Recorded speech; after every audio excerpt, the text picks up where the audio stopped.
আমরা আমাদের এই ইশতেহারের প্রতিটি কথা বাস্তবায়নের জন্য, প্রতিটি দফা বাস্তবায়নের লক্ষ্যে আমরা আমাদের কার্যক্রম পরিচালনা করব। বাংলাদেশ খেলাফত মজলিস বিশ্বাস করে বাংলাদেশ কেবল একটি ভৌগোলিক রাষ্ট্র নয়, এটি ঈমান, সংগ্রাম ও ন্যায় বিচারের ইতিহাসে গড়ে ওঠা এক মহান জনপদ। আমরা দৃঢ়ভাবে বিশ্বাস করি ন্যায় বিচার ছাড়া টেকসই উন্নয়ন সম্ভব নয়, মানবিকতা ছাড়া শান্তি আসে না, এবং দুর্নীতিবাজ ও জালিমদের আশ্রয়দাতা রাষ্ট্র কখনো জনগণের সুখ ও নিরাপত্তা নিশ্চিত করতে পারে না। একটি প্রকৃত কল্যাণ রাষ্ট্র সেই রাষ্ট্র যেখানে আল্লাহ ভীতিপূর্ণ সুশাসন প্রতিষ্ঠিত, মানুষের ইজ্জত ও মর্যাদা সুরক্ষিত এবং দুর্নীতি, মাদক, চাঁদাবাজ ও সকল অনাচারের বিরুদ্ধে রাষ্ট্রের অবস্থান হবে শূন্য সহনশীলতার। আমাদের রাজনীতির ইতিহাস বিচ্ছিন্ন নয়। 1947-এর দেশভাগ, 52-র ভাষা আন্দোলন, 1971-এর মহান মুক্তিযুদ্ধ, 90-এর স্বৈরাচার বিরোধী আন্দোলন, 2009-এর পিলখানা ট্রাজেডি, 2013-র শাপলা চত্বর গণহত্যা এবং 2024-এর ছাত্র জনতার গণ অভ্যুত্থান, প্রতিটি অধ্যায়ে আমাদের অবস্থান ন্যায় ও সত্যের পক্ষে। আমরা রাজনৈতিক প্রতিশোধ নয়, বরং আন্তর্জাতিক মানদণ্ডে নিরপেক্ষ তদন্ত, ন্যায় বিচার ও রাষ্ট্রীয় জবাবদিহির পক্ষে। 2024-এর গণ অভ্যুত্থানের পর প্রণীত জুলাই জাতীয় সনদে উত্থাপিত রাষ্ট্র সংস্কারের ন্যায্য দাবিগুলোকে আমরা সমর্থন করি এবং এর বাস্তবায়নে আমরা প্রতিজ্ঞাবদ্ধ। পবিত্র কোরআন ও সুন্নাহর আলোকে শহীদদের ত্যাগকে পদচিহ্ন করে এবং জনগণের আশা আকাঙ্ক্ষাকে কেন্দ্র করে 2026 সালের জাতীয় নির্বাচনে বাংলাদেশ খেলাফত মজলিস একটি ন্যায়ভিত্তিক, দুর্নীতিমুক্ত ও মানবিক ইসলামী সুশাসনের নতুন বাংলাদেশ গড়ার অঙ্গীকার পেশ করছে। প্রিয় সাংবাদিক বন্ধুগণ, আমি আমাদের নির্বাচনী ইশতেহারের ভূমিকাটুকু পাঠ করলাম। এরপরে আমাদের মূলত এই ইশতেহারে 5টি অধ্যায়, এর মধ্যে 22টি দফা রয়েছে। 5 অধ্যায়ে বিভক্ত 22 দফা সম্বলিত আমাদের ইশতেহার, এবং রয়েছে শেষে একটি উপসংহার। আমি সংক্ষেপে শুধুমাত্র শিরোনামগুলো উপস্থাপন করছি। আমাদের ইশতেহারের প্রথম অধ্যায়ে বিগত 16 বছরের, অর্থাৎ 2008 থেকে 24 ফ্যাসিবাদী শাসনের চিত্র। এখানে আমরা বিগত এই ফ্যাসিবাদী স্বৈরতান্ত্রিক আমলে কিভাবে মানুষকে দমন পীড়ন করা হয়েছে, মানুষের গণরায়কে কিভাবে বিনা ভোটের নির্বাচন, রাতের ভোটের নির্বাচন আর ডামি প্রার্থী নির্বাচনের মাধ্যমে গণরায়কে ছিনতাই করা হয়েছে, উপেক্ষা করা হয়েছে। সেই সাথে বিরোধী মতকে গুম, খুন, হত্যার মাধ্যমে কিভাবে নির্মমভাবে দমন এবং নিশ্চিহ্ন করার চেষ্টা করা হয়েছে, এবং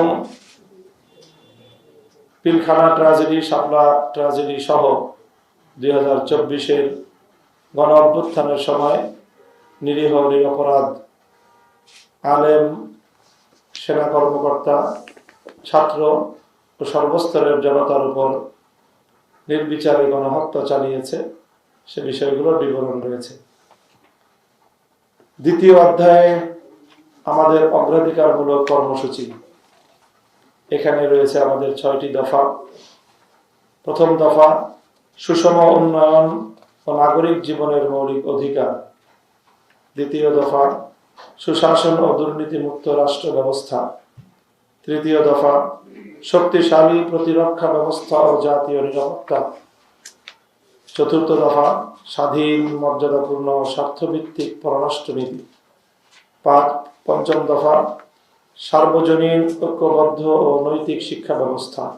ষষ্ঠ দফা কর্মসংস্থান ও তরুণদের জন্য আমাদের অঙ্গীকার।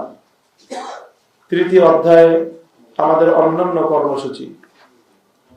এতে দফা নম্বর 7 ধর্মীয় পরিচয় ও রাষ্ট্রীয় নীতি, দফা নং 8 অর্থনীতি ও উন্নয়ন পরিকল্পনা, দফা নং 9 শিক্ষা সংস্কৃতি ও মূল্যবোধ, দফা নং 10 কওমি শিক্ষা ব্যবস্থা, দফা 11 ধর্মীয় স্বাধীনতা, ওয়াকফ ও সামাজিক ন্যায়, দফা 12 কৃষক শ্রমিক ও শ্রমজীবী মানুষ, দফা 13 নারীর অধিকার ও শিশুর সুরক্ষা, দফা 14 স্বাস্থ্য পরিবেশ ও জলবায়ু, দফা 15 গণমাধ্যমের স্বাধীনতা ও অবাধ তথ্য প্রবাহ, দফা 16 রেমিটেন্স ও প্রবাসী বাংলাদেশী। চতুর্থ অধ্যায়ে রয়েছে যে অন্যায়ের বিরুদ্ধে আমাদের অবস্থান। এতে রয়েছে আমাদের 6টি দফা।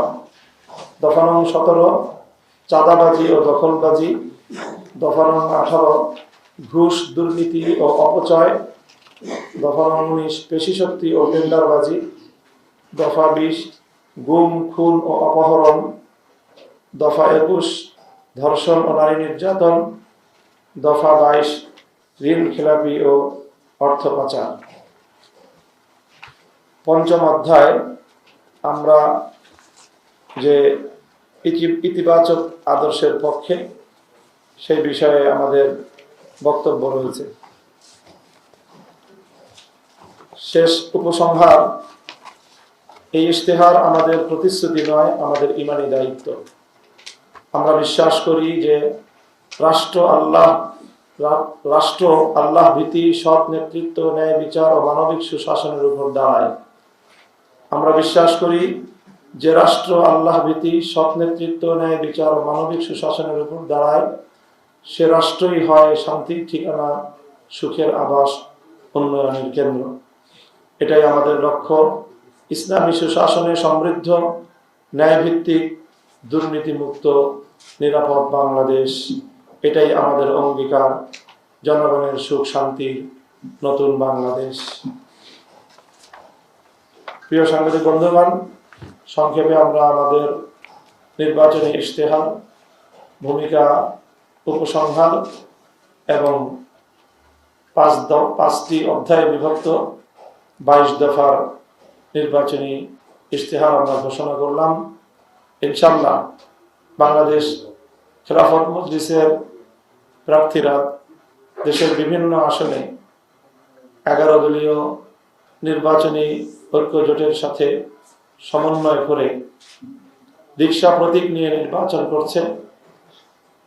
আমরা যদি আসনগুলোতে বিজয় লাভ করতে পারি, জাতীয় সংসদে প্রতিনিধিত্ব করার সময় আমরা আমাদের এই ইশতেহারের প্রতিটি কথা বাস্তবায়নের জন্য, প্রতিটি দফা বাস্তবায়নের লক্ষ্যে আমরা আমাদের কার্যক্রম পরিচালনা করব।